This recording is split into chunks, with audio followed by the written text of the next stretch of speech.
Good people YouTube, I'm the Watch Idiot, and we were finally doing the comparison that so many of you were asking for. It's the SPB453, the newly updated 62 mask from Seiko versus the new BB41 Monochrome. And I've been curious as well. In fact, at first, it was the main reason why I even got the SPB453, but as it turns out, it's an incredible watch. But is it enough to stand up against the BB41 Monochrome? We'll find out. So in this video, we're gonna compare these two watches. I'm gonna go over the dials, hands, indices, case, bracelet, all the good stuff and more, so we can see which one comes out on top, and maybe you can go ahead and save yourself more than $3,000 by getting yourself the Seiko. Also, real quick, huge thank you to each and every single one of you for making 20,000 subscribers possible. It's just a crazy number to think about, and I'll be giving more thanks when I announce a watch giveaway in my next video about a watch that I got to more or less mark the occasion, but it was not smooth sailing getting that watch or experiencing that watch. But subscribe if you want to hear more about that and the watch giveaway. So yeah, anyways, let's just get into it.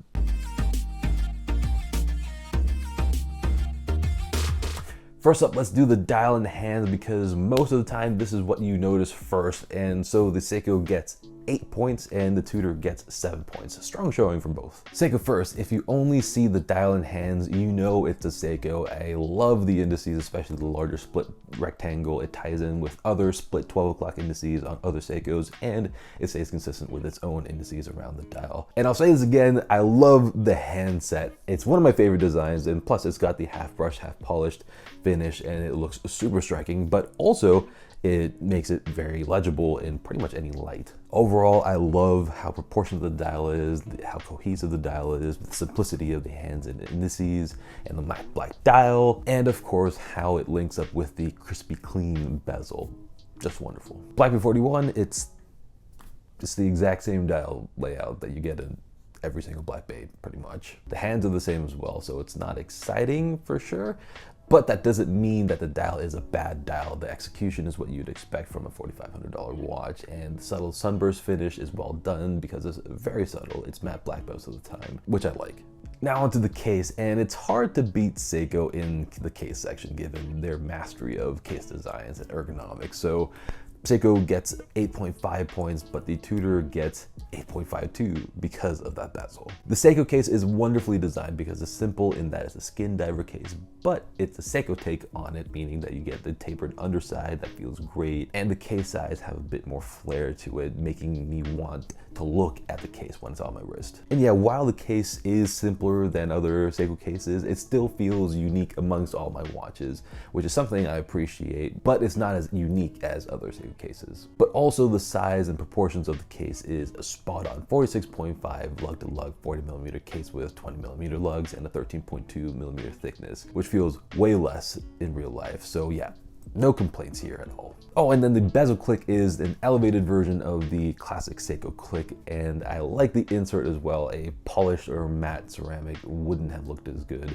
here. Instead, we've got a crispy, contrasty black and white steel bezel, I believe.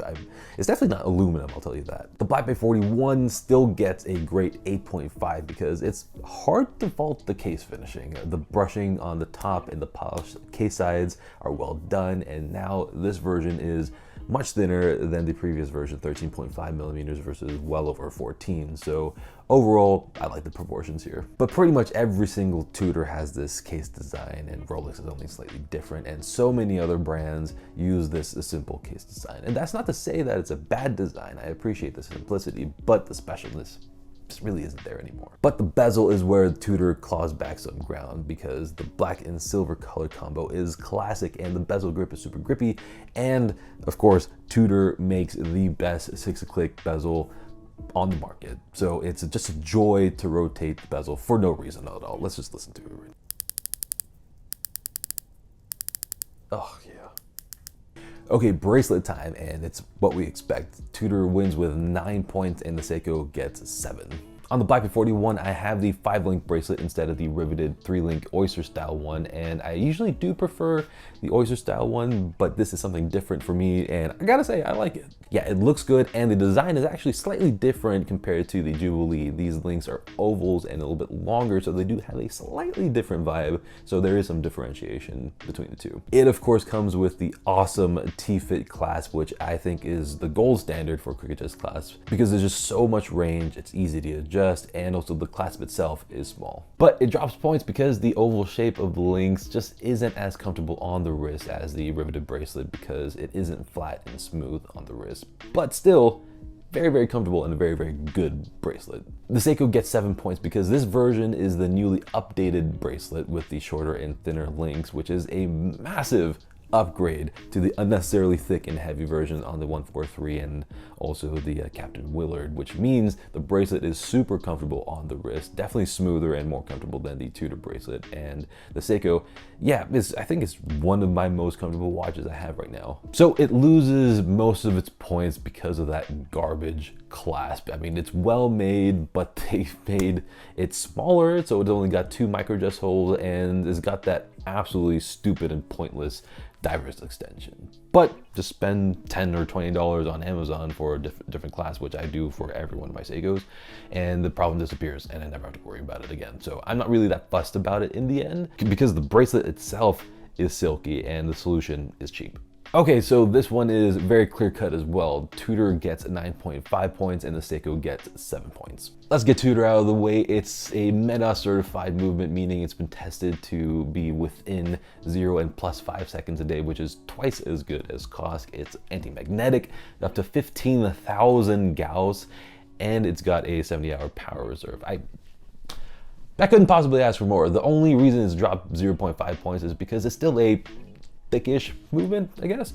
But other than that, 0 complaints. The Seiko, on the other hand, is a tough one to judge because on one hand, it's a reliable movement. It's got 72-hour power reserve, and mine's been running at plus about 5 or 6 seconds a day, which is great. So I have no complaints about my watch, and my experience with multiple 6-hour movements have been good. None of them have been wildly inaccurate or get anywhere close to the stated, note the word stated, -15 to 20 +25 second variation range. So I like Seiko movements overall. But the question is, should a watch costing $1,300 or more sticker for other watches have a stated daily variation range of -15 to +25?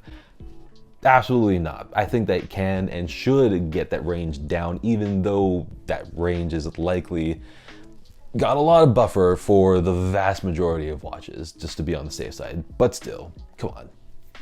Let's just make it a little bit better. So this one is important to me because I'm very picky about wrist feel and balance, and for that reason I have to give the Seiko a 9 and the Tudor an 8, which is still a good score. The Seiko gets a 9 because it's one of my most comfortable watches, and it's definitely more comfortable on the wrist than my Black B41 Monochrome. The bracelet has been upgraded and refreshed, so it's lighter and thinner, and it's made such a huge difference, like I just mentioned. But that plus the incredible Seiko case design with a tapering underside makes me forget that I even have a watch on my wrist. However, it does drop some points since I swapped the clasp out, but it was like $10 or $15 on my one, so anyone can get it. The Black B41 is a comfortable watch, no doubt. It feels great on the wrist, and I can wear it for a long time without it feeling like it's a burden, which is a big plus point. However, the 5-link bracelet isn't as comfortable as the riveted one, and the watch head, while thinner, is much improved, but it is still a bit big, which does mean that it sometimes does feel a bit top heavy. But again, not so much to the point that it's actually a problem.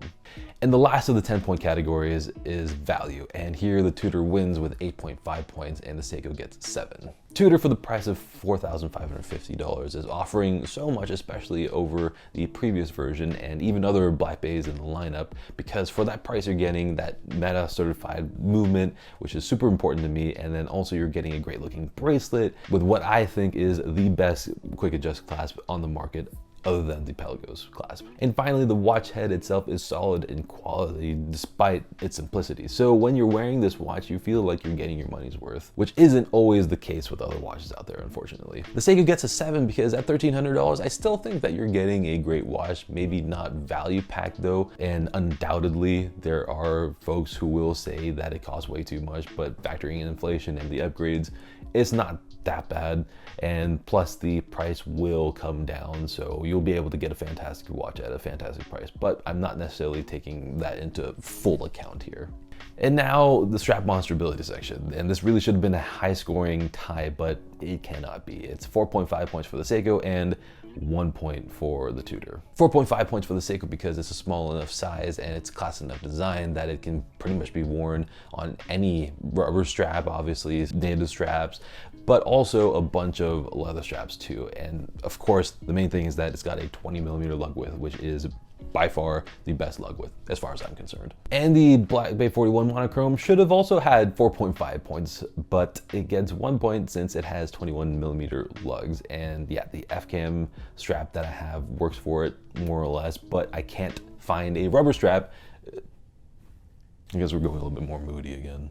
Anyway, but yeah, I can't find a rubber strap that tapers from 21mm down to 18mm, and there was one guy who was being serious and saying like, yeah, there are hundreds if not thousands of 21mm straps. No, yes, there are more 21mm straps now than there were before, but yeah, nowhere near at all to 20mm straps, period. That's just stupid. Even still, please prove me wrong. Please, I beg you, prove me wrong, find me a 21 to 18mm FKM strap under $50. And yeah, I'll pay you money. And now the TWI Happy Index, which is just, you know, which one makes me happier when I'm wearing it. And that's gonna be 4.5 points to the Seiko and 3.5 points to the Tudor. 4.5 points to the Seiko just because it's so perfectly sized now, and I love seeing the monochromatic color scheme, which is actually a nice change of pace.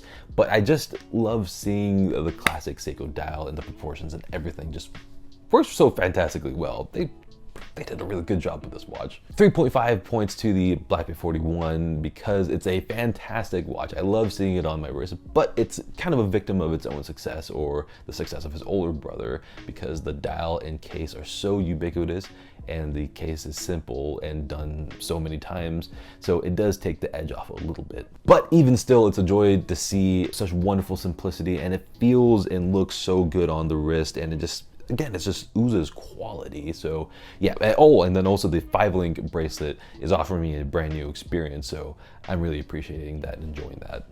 Okay, so time for the final score, and Seiko comes in with a score of 55.5 points, and the Tudor comes in with 55 points. So it loses by just half a point, which sounds surprising until you look at the scores in each section, and then it makes a lot more sense. Basically, what it comes down to is that the Black BB41 did much better on the technical stuff, and the Seiko did better on the design stuff, which makes sense to me. And also, when it comes down to it, the game was lost in the Strapmonsterability section, where the Black Bay dropped 3.5 points. So if a watch being a strap monster isn't that important to you, then the Tudor won by a pretty solid margin. And to be fair, the bracelet is good enough that I really don't feel the need to swap it out anyway, so that's good at least. In the end, both are great watches, and it just really depends on which design speaks to you the most. Whichever does, get that one. So there you have it. Let me know what you think about the outcome in the comments, and until the next video, good day.